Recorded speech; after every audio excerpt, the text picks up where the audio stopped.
जी हाँ, हर पल रहेगा एक ही प्रयास, हमारा हर पल रहेगा एक ही प्रयास, गांव की तरक्की और गांव का विकास। राजेश यादव जिंदाबाद जिंदाबाद जिंदाबाद, राजेश यादव जिंदाबाद जिंदाबाद जिंदाबाद, ग्राम पंचायत डुमरी चट्टी की जनता जिंदाबाद जिंदाबाद जिंदाबाद, ग्राम पंचायत डुमरी चट्टी की जनता जिंदाबाद जिंदाबाद जिंदाबाद, राजेश भैया जिंदाबाद जिंदाबाद जिंदाबाद। अब की राजेश यादव के जीतबे करबै ना, अब की राजेश यादव के जीतबे करबै ना, उनके पंचायत समिति बनैबे करबै ना, उनके पंचायत समिति बनैबे करबै ना।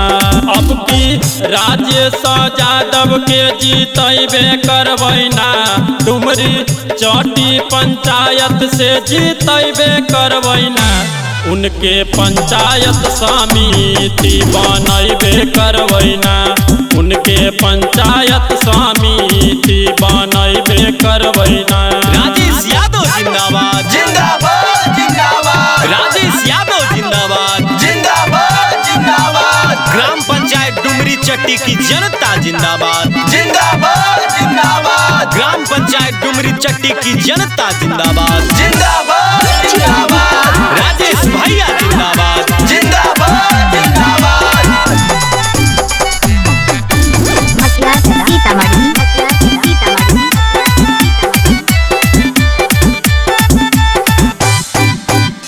मजदूर किसान लोग के रखी है ध्यानमा हो, करी है भलाई जाके सबके आंगनमा हो।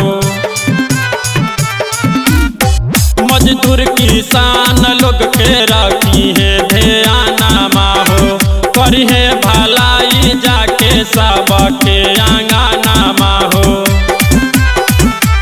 अब की गौआ जवार के बदलाव करबै ना, अब की गौआ जवार के बदलाव करबै ना, राजेश यादव के समिति में जीतबे करबै ना, राजेश यादव के समिति में जीतबे करबै ना।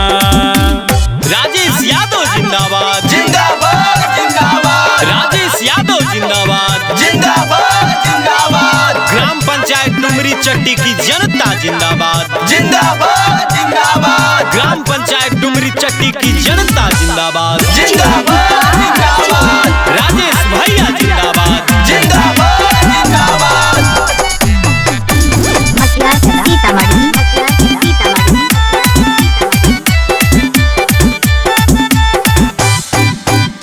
सबका के शान हकिन सबके गुमान हो, हरदम रखेले भैया जनता पर ध्यान हो। सबका के शान हकिन सबके गुमान हो, हरदम रखेले भैया जनता पर ध्यान हो।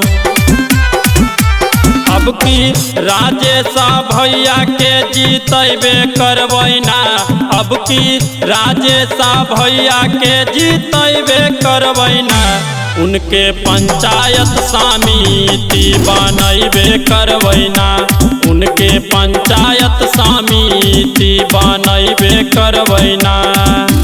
राजेश यादव जिंदाबाद जिंदाबाद जिंदाबाद, राजेश यादव जिंदाबाद जिंदाबाद जिंदाबाद, ग्राम पंचायत डुमरी चट्टी की जनता जिंदाबाद जिंदाबाद जिंदाबाद, ग्राम पंचायत डुमरी चट्टी की जनता जिंदाबाद जिंदाबाद जिंदाबाद, राजेश भैया जिंदाबाद जिंदाबाद जिंदाबाद।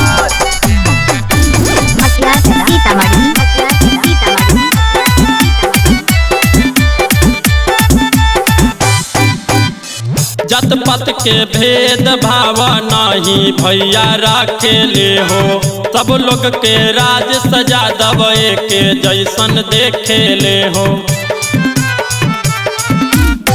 जत पत के भेद भाव नहीं भैया रखेले हो, सब लोग के राजेश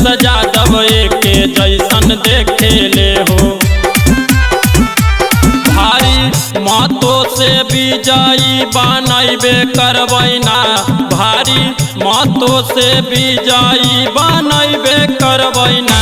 राजेश यादव के समिति में जीतैबे करबैना, राजेश यादव के समिति में जीतैबे करबैना।